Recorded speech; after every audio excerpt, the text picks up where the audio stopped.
بسم اللہ الرحمن الرحیم۔ خطبہ فدق۔ ہر طرح کی حمد اللہ کے لیے مخصوص ہے کہ اس نے نعمتیں عطا فرمائیں، اور ان تمام اشیاء پر اس کا شکر ہے جو اس نے الہام فرمائیں۔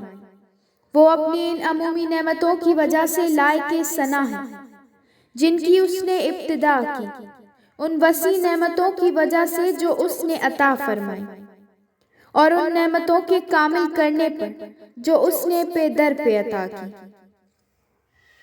ان نعمتوں کا شمار ممکن نہیں ہے اور ان کی مدت اوقات شکر سے کہیں زیادہ ہے، جن کی ہمیشگی کا ادراک انسانی بس سے باہر ہے۔ اس نے اپنے بندوں کو شکر کر کے نعمتیں زیادہ کرنے کی طرف رغبت دلائی تاکہ نعمتیں مسلسل نازل ہوں، پھر نعمتوں کو قابل قدر بنا کر مخلوق سے حمد کا مطالبہ کیا، پھر انہیں دنیاوی نعمتوں کی طرف آخرت کی نعمات کا شکر ادا کرنے کی طرف مائل فرمایا۔ اور میں گواہی دیتی ہوں کہ اللہ کے علاوہ کوئی معبود نہیں ہے، وہ یکتا ہے اور کوئی اس کا شریک نہیں ہے۔ یہ وہ کلمہ ہے جس کی اصل حقیقت اللہ نے اخلاص کو قرار دیا ہے اور اس کے معنی کو دلوں پر لپیٹ دیا، اور اس کلمے کے حاصلی معنی کو دلیل و برہان کے ذریعے قوت فکریہ کے لیے واضح اور روشن کر دیا۔ ظاہری آنکھوں سے جس کا دیکھنا مائل ہے، زبانیں اس کی وصف سے قاصر ہیں اور اوہام اس کی کیفیت سے عاجز ہیں۔ اس نے پہلے سے موجود کسی چیز سے اشیاء کو پیدا نہیں کیا اور کوئی مثال پیش نظر رکھے بغیر عالم کو وجود میں لایا۔ ان چیزوں کو اپنی قدرت سے خلق فرمایا، حالانکہ اسے ان چیزوں سے کہ پیدا کرنے کی حاجت نہ تھی، اور چیزوں کی تصویر کشی میں اسے کوئی فائدہ نہیں تھا۔ اشیاء کو صرف اس لیے پیدا کیا کہ عقل والوں کو اس کی حکمت کا ثبوت ملے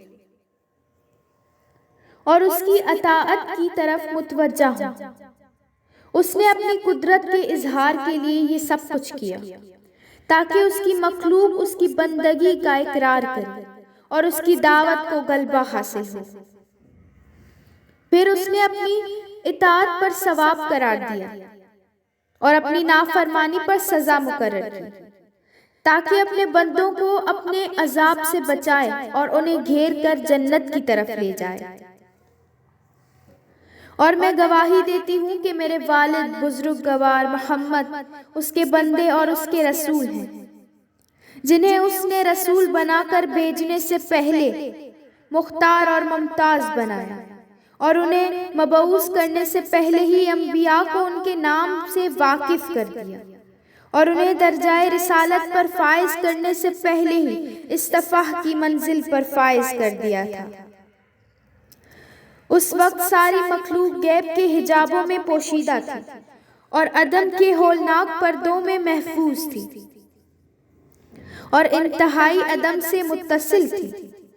یہ سب اس لیے تھا کہ خداوند عالم کو انجام امر کی خبر تھی اور اس کا علم حوادث زمانہ کا احاطہ کیے ہوئے تھا، اور مقدروں کے مواقع کو وہ پہچانتا تھا۔ اللہ تعالیٰ نے ان حضرت کو اپنے امر ہدایت کو تمام کرنے اور اپنے حکم کو جاری کرنے کی مضبوطی اور حتمی اور طے شدہ مقدرات کو نافذ کرنے کے لیے مبعوث فرمایا۔ جب آپ مبعوث ہوئے تو آپ نے امتوں کو مذہبوں کے ٹکڑوں میں بٹا ہوا دیکھا۔ ان میں سے کچھ امتیں آتش پرستی پر مائل تھیں، کچھ امتیں بت پرستی میں مبتلا تھیں، اور کچھ لوگ خدا کی ہستی کو پہچان کر اس کا انکار کر رہے تھے۔ پس خداوند عالم نے میرے والد محمد مصطفیٰ کے سبب ان کی تاریخیوں کو روشن کر دیا، دلوں سے جہالت کو کھول دیا اور آنکھوں سے پردے ہٹا دیے۔ آپ لوگوں میں ہدایت کے ساتھ کھڑے ہوئے اور انہیں گمراہی سے نکالا۔ وہ اندھے تھے، آپ نے انہیں آنکھیں عطا کی، انہیں دین قیم کی طرف رہبری کی اور انہیں صراط المستقیم کی طرف دعوت دی۔ پھر اللہ نے اپنی مہربانی سے ان کو ان کے اختیار اور رغبت اور ایثار کے ساتھ اپنی طرف بلا لیا۔ چنانچہ محمد مصطفیٰ اس دنیا کی زحمتوں سے چھوٹ کر آرام اور راحت میں پہنچ گئے۔ انہیں ملائکہ ابرار گھیرے رہتے ہیں اور رب غفار کی رضا نہیں اپنی آغوش میں لیے ہوئے ہیں، اور وہ جبار بادشاہ کی ہمسائیگی سے بہر و انداز ہے۔ خداوند عالم درود نازل کرے میرے پدر بزرگ گوار پر، جو اس کے پیغمبر اور اس کی وحی پر اس کے امین تھے، اور اس کی مخلوقات میں اس کے منتخب اور پسندیدہ بندے تھے۔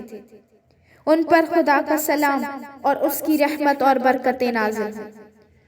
پھر آپ اہل مجلس سے مخاطب ہو کر فرمائیں، اے بندگان خدا، تم تو خدا کے امر و نہی کے بجا لانے کے لیے منصوب و مقرر ہو،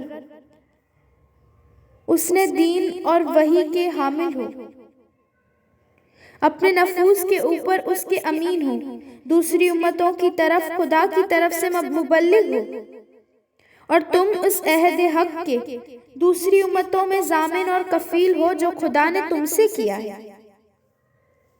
اور تم اس بقیہ کے ضامن ہو جن کو تم پر رسول کے بعد ذمہ داری قرار دیا گیا ہے، اور وہ حاور بقیہ خدا کی ناطق کتاب اور سچا قرآن ہے۔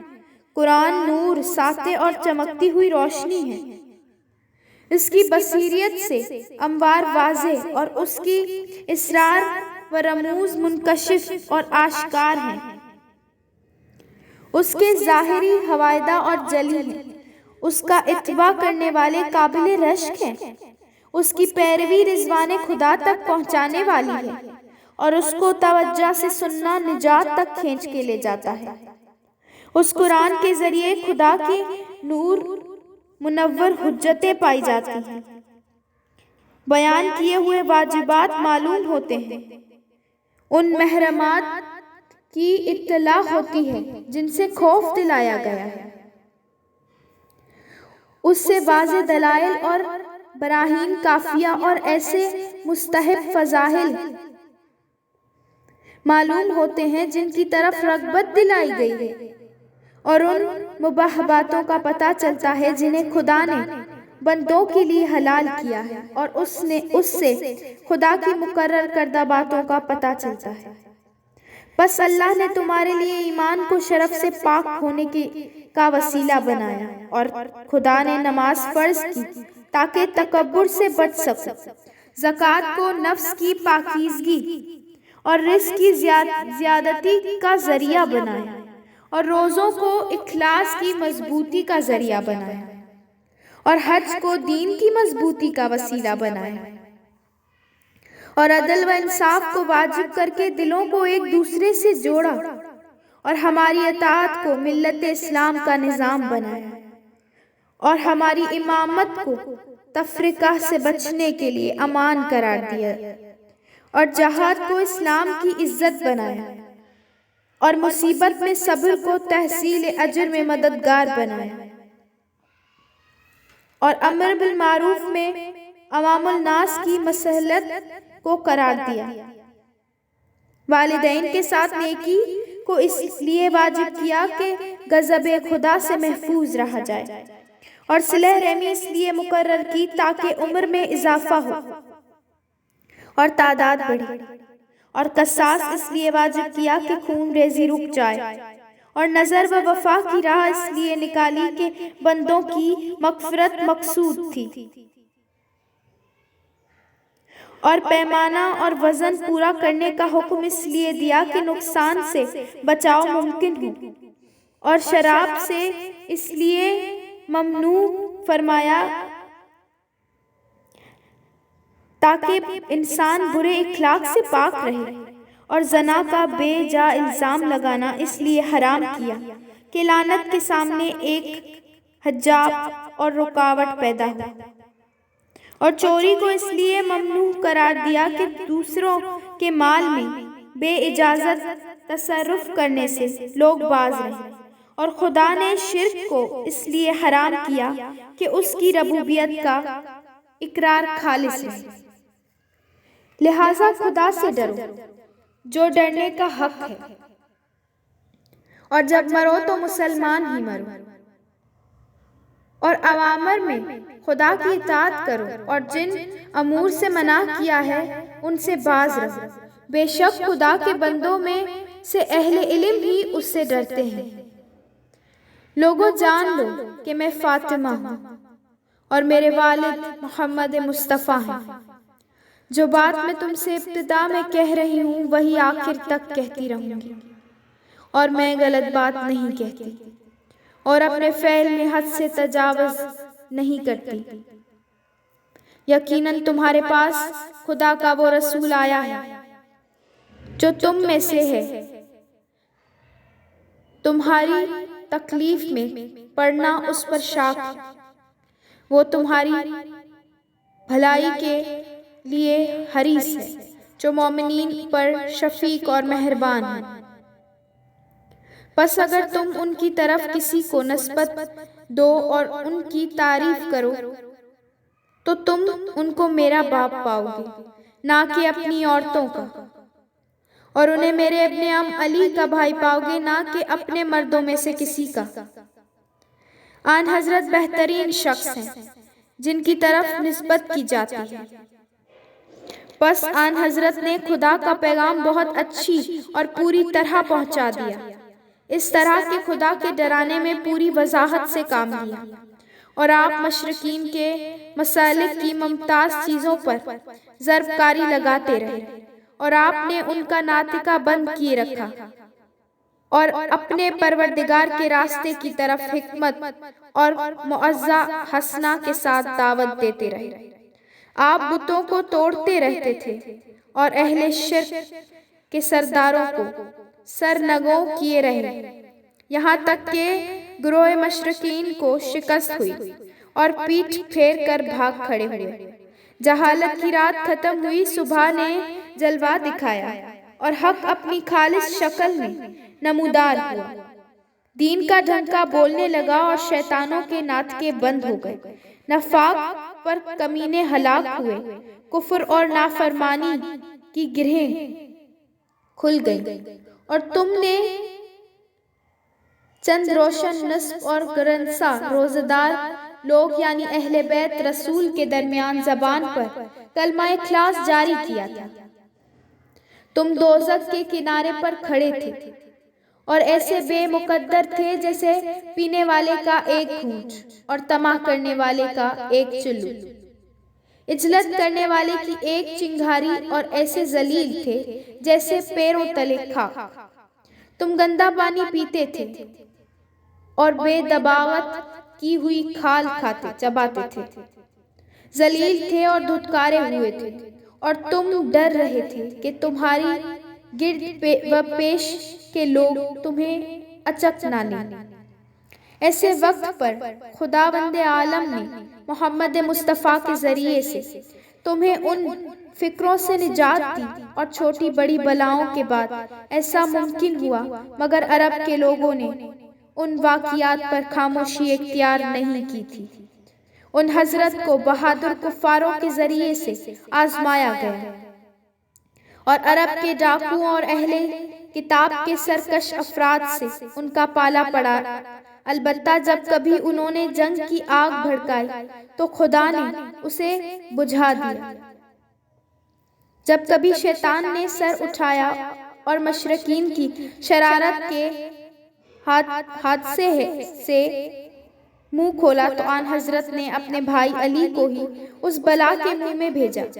بس اس بہادر علی کی شان یہ تھی کہ وہ اس وقت تک نہ پلٹتے تھے جب تک اپنے پیروں تلے ان بلاؤں کے سر کچل نہ دیتے، اور فتنہ کی آگ کو اپنی تلوار سے نہ بجھا دیتے۔ وہ خدا کے بارے میں مشقت برداشت کرنے والے ہیں، امر خدا میں کوشش کرنے والے ہیں، اور ہر بات میں رسول خدا سے قریب ہیں، اور وہ اولیاء خدا کے سردار ہیں۔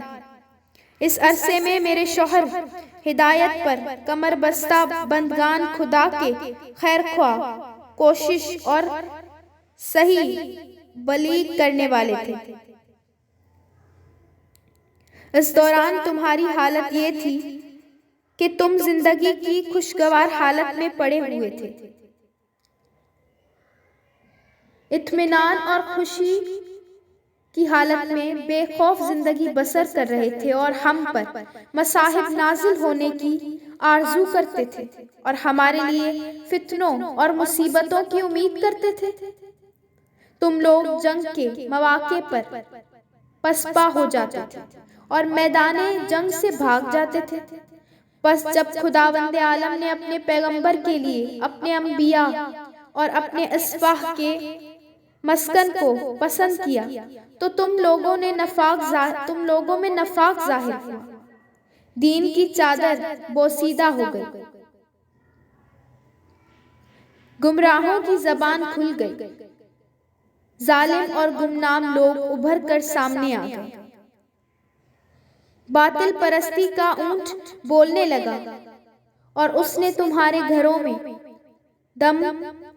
دم ہلانا شروع کر دیا۔ بس شیطان نے اپنی گوشے سے سر نکالا، اس نے تمہیں بلانے کے لیے آواز دی تو تم نے اپنی آواز پر لبیک کہتا ہوا پایا، اور اپنے فریب کی طرف تمہیں نگران دیکھ لیا۔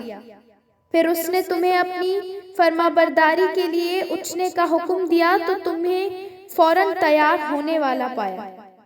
اس نے تمہیں بھڑکایا تو اپنی مدد میں تمہیں غضبناک اور تنت پایا۔ بس تم نے اپنے اونٹ کے بدلے دوسروں کے اونٹ کو داغا اور اپنا گھاٹ چھوڑ کر دوسروں کے گھاٹ پر پانی پلایا، حالانکہ تم سے رسول خدا کے عہد و پیمانے کا وقت قریب تھا اور ان کی جدائی کا زخم ابھی تازہ تھا اور زخم مندمل نہیں ہوا تھا اور رسول خدا ابھی دفن بھی نہیں ہوئے تھے کہ تم نے شیطانی کاموں کی طرف سبقت کی، یہ گمان کر کے کہ فتنہ کا خوف پیدا ہو گیا تھا، حالانکہ یہ گمان غلط تھا۔ آگاہ رہو، منافقین فتنہ میں جا گریں گے اور دوزخ کافروں کو گھیرے ہوئے ہے۔ مجھے تم سے سخت تعجب ہے، اور تمہیں کیا ہو گیا ہے؟ اور تمام حق سے منہ موڑ کر کہاں جا رہے ہو، جبکہ اللہ کی کتاب تمہارے درمیان موجود ہے، اس کے انوار ظاہر ہیں اور اس کے احکام روشن ہیں اور اس کی نشانیاں واضح ہیں اور اس کی تنبیہات صاف اور واضح ہیں اور اس کے اوامر آشکار ہیں، اور ایسی کتاب کو تم نے پس پش ڈال دیا ہے۔ کیا اس سے نفرت کرتے ہو،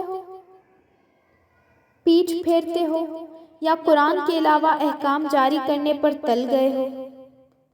اور ظالموں کے لیے ان کے ظلم کا برا بدلہ ہے، اور جو کوئی اسلام کے علاوہ اپنے لیے کوئی اور دین تلاش کرے گا تو وہ اس سے ہرگز قبول نہ کیا جائے گا، وہ آخرت میں نقصان پانے والوں میں سے ہوگا۔ پھر تم نے اتنی تاخیر نہ کی کہ نفرت ذرا کم ہو جاتی اور اس پر قابو پانا آسان ہو جاتا۔ پھر تم نے اس آگ کے شعلوں کو بھڑکانا شروع کر دیا اور اس کی چنگاریاں تیز کرنے لگے، اور تمام شیطان گمراہ کی آواز پر لبیک کہنے اور خدا کے روشن دین سے بجھانے اور برگزی پیغمبر کی سنتوں کو مٹانے پر کمر بستہ ہو گئے۔ تم جھاگ کے بہانے خاموشی سے دودھ پینے لگے اور رسول خدا کے اہل بیت اور اولاد کے خلاف گنجاں درختوں اور جھاڑیوں میں چھپ کر چال چلنے لگے، اور ہم لوگ تمہارے افعال پر یوں صبر کرنے لگے جیسے کوئی چھری کی کاٹ پر اور نیزے کے سینے میں پیوست ہونے پر صبر کرتا ہے۔ اب تم یہ گمان کرنے لگے ہو کہ میرے لیے میراث نہیں ہے۔ کیا وہ جاہلیت کا فیصلہ پسند کرتے ہیں؟ اور یقین رکھنے والے قوم کے لیے خدا سے بہتر فیصلہ کرنے والا کون ہو سکتا ہے؟ کیا تمہیں علم نہیں؟ کیوں نہیں؟ بے شک تم جانتے ہو، اور تمہارے لیے یہ امر آفتاب نصف النہار کی طرح واضح ہے کہ میں پیغمبر کی بیٹی ہوں۔ اے مسلمانوں، کیا تم اس بات پر راضی ہو کہ میری میراث مجھ سے چھین لی جائے؟ اے فرزند ابو قحافہ، کیا اللہ کی کتاب میں سے یہ ہے کہ تو اپنے باپ کی میراث پائے اور میں اپنے باپ کی میراث نہ پاؤں؟ تو نے یہ کیا ہی بری بات پیش کی ہے؟ کیا تم نے جان بوجھ کر اللہ کی کتاب کو چھوڑ دیا ہے اور اسے پس پشت ڈال دیا ہے؟ اللہ تعالیٰ فرماتا ہے، سلیمان داؤد کے وارث بنے، اور اللہ تعالیٰ نے زکریا کا قصہ بیان کرتے ہوئے ان کی دعا نقل کی۔ زکریا نے عرض کی تھی، خدایا مجھے اپنے پاس سے وارث عطا فرما جو میری میراث پائے اور آل یعقوب کا ورثہ پائے۔ اللہ تعالیٰ نے فرمایا، اللہ کی کتاب میں رشتہ دار ایک دوسرے کی میراث کے زیادہ حقدار ہیں۔ اللہ تعالیٰ تمہیں تمہاری اولاد کے بارے میں حکم کرتا ہے کہ ایک لڑکے کا حصہ 2 لڑکیوں کے برابر ہے۔ اللہ تعالیٰ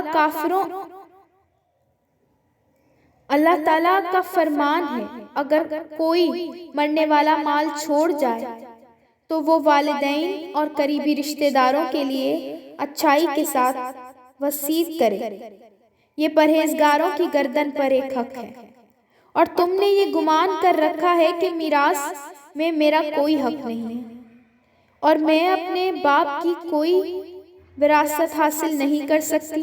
تو کیا اللہ نے میراث کے متعلق تم کو کسی آیت کے ساتھ مخصوص کیا ہے جس میں میرے والد کو مستثنیٰ کیا ہے؟ یا تمہارا خیال یہ ہے کہ ملت والے ایک دوسرے کے وارث نہیں ہوتے؟ تو کیا میں اور میرے والد ایک ہی ملت پر نہیں ہیں؟ یا پھر تم لوگ قرآن کے عموم و خصوص کو میرے والد اور میرے ابن ام سے زیادہ جانتے ہو؟ اچھا، آج تم فدق اس طرح قبضے میں لے لو جس طرح مہار اور پالان باندھا ناکا قبضے میں کیا جاتا ہے۔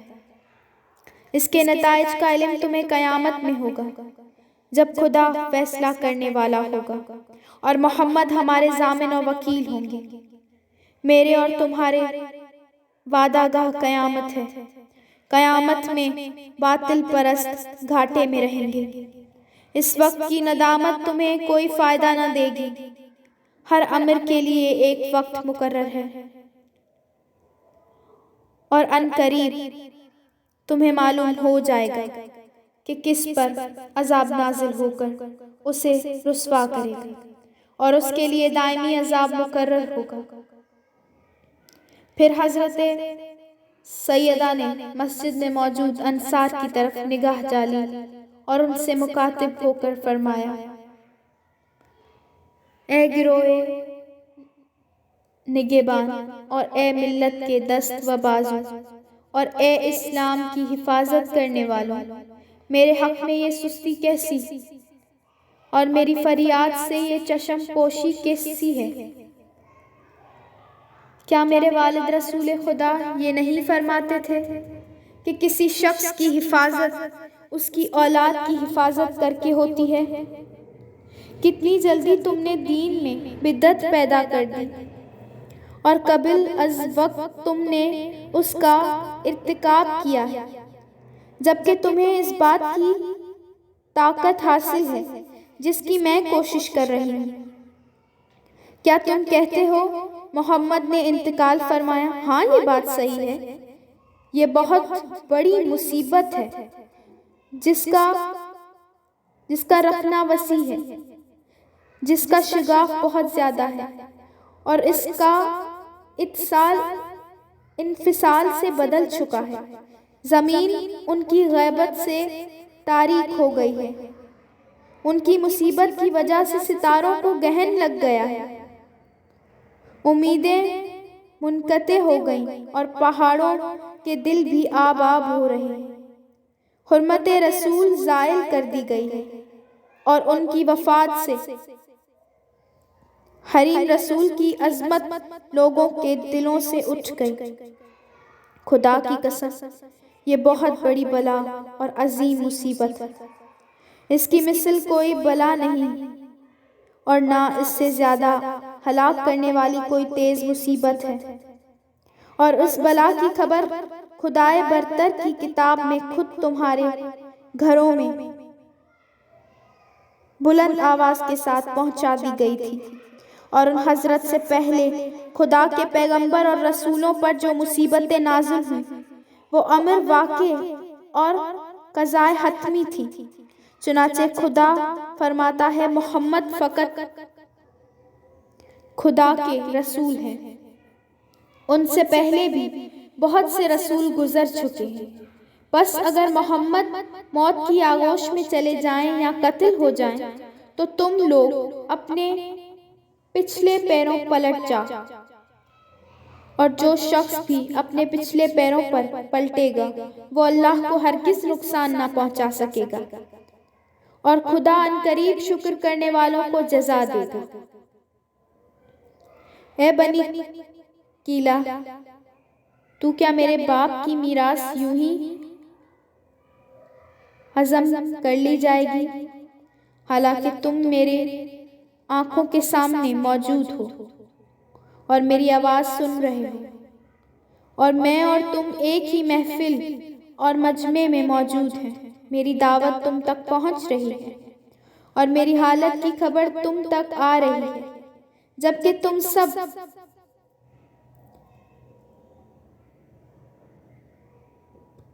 تم سب جتے والے، تیاری والے اور ہتھیار اور قوت رکھنے والے لوگ ہو، اور تمہارے پاس ہتھیاروں کی طاقت موجود ہے۔ تم تک میری پکار پہنچ رہی ہے مگر تم لبیک نہیں کہتے۔ تمہارے پاس میری مظلومیت کی فریاد آ رہی ہے اور تم فریاد رسی نہیں کرتے، حالانکہ تم دشمنوں سے مقابلہ کرنے کی طاقت رکھتے ہو اور تم خیر و صلاح کے لیے مشہور و معروف ہو۔ تم تو چنے ہوئے منتخب افراد ہو اور تمہیں تو ہماری نصرت کے لیے چنا گیا تھا۔ تم نے عرب سے جنگ کی اور تھکان اور مشقت برداشت کی۔ تم نے دوسری امتوں سے جنگ کی اور بہادروں کا مقابلہ کیا، اور اس سے قبل جب تک ہم نہ رکتے تھے اس وقت تک تم بھی نہ رکتے تھے، اور ہم حکم کرتے تھے اور تم تعمیل کیا کرتے تھے، یہاں تک کہ جب ہمارے ذریعے سے اسلام کی چکی نے گردش شروع کی، زمانے کا نفع بڑھنا شروع ہوا، شرک کی آواز دب گئی، جھوٹ کا زور تھم گیا، کفر کی آگ بجھ گئی، فتنہ و فساد کی آواز بند ہو گئی اور دین کا انتظام درست ہو گیا، تو اب حق کے واضح ہونے کے بعد تم سرگران کیسے ہو گئے؟ اور اعلان حق کے بعد تم ایسے کیوں چھپا رہے ہو؟ اور آگے بڑھنے کے بعد تم سپاہ کیوں ہو رہے ہو؟ اور ایمان کے بعد شرک کیوں کر رہے ہو؟ تم ان لوگوں سے جنگ کیوں نہیں کرتے جنہوں نے اپنی قسموں کو توڑا ہے اور رسول کو نکالنے پر آمادہ ہوئے، اور عہد شکنی کی ابتدا بھی ان کی طرف سے ہو چکی ہے؟ تو کیا تم ان سے ڈرتے ہو، حالانکہ خدا زیادہ حقدار ہے کہ تم اس سے ڈرو، اگر تم صاحبان ایمان ہو۔ خبردار، میں دیکھ رہی ہوں کہ تم مسلسل پستی کی طرف جھکے جا رہے ہو، اور جو دین کے حل و عقد کا صحیح حقدار تھا تم نے اس کو دور کر دیا۔ تم آرام طلبی پر مائل ہو چکے ہو، اور تم زندگی کی تنگی سے نکل کر فراخی میں آ چکے ہو۔ جو کچھ تم نے یاد کیا تھا اسے تم نے اگل دیا، اور جس پانی کو شیریں سمجھ کر پیا تھا اسے تم نے پھینک دیا ہے۔ پس اگر تم اور روئے زمین کے تمام رہنے والے کفار اختیار کر لیں تو بھی یقیناً خدا بے پرواہ اور قابل حمد ہے۔ آگاہ ہو جاؤ، میں نے جو کچھ کہا ہے اور اس ترک نفرت کو دیکھ کر کہا ہے جو تمہاری مزاج میں داخل ہو چکی ہے، اور اس عذاب اور غداری کو دیکھ کر کہا ہے جس کو تمہارے دلوں نے اپنے اندر چھپا کر رکھا ہے۔ میں جانتی ہوں کہ تم میری مدد نہ کرو گے، لیکن اس کے باوجود جو کچھ میں نے کہا وہ غم کا اظہار ہے، کھلتے ہوئے دل کی آہ ہے، یہ دل کا درد ہے، یہ سینے کا ایک درد ہے، اور یہ اتمام حجت ہے۔ اب یہ حکومت تمہارے سامنے ہے، اس پر پالان باندھو، مگر یاد رہے کہ اس کی پشت زخمی ہے اور اس کے پاؤں پھٹے ہوئے ہیں۔ اس کا عیب باقی رہنے والا ہے جس پر خدا کی غضب اور دائمی رسوائی کا نشان ہے۔ خدا کی آگ سے متصل ہے جو بھڑک رہی ہے، جو دلوں پر وار ہو گئی ہے۔ تم جو کچھ بھی کر رہے ہو خدا کی نظر کے سامنے ہے، اور ظلم کرنے والے کو عنقریب معلوم ہو جائے گا کہ ان کی بازگشت کتنی بڑی ہے۔ میں اس پیغمبر کی بیٹی ہوں جو تمہیں آگے کے سخت عذاب سے ڈرایا کرتا تھا۔ بس تم اپنا کام کرو اور ہم بھی اپنا عمل کرتے ہیں، تم بھی انتظار کرو اور ہم بھی انتظار کرتے ہیں۔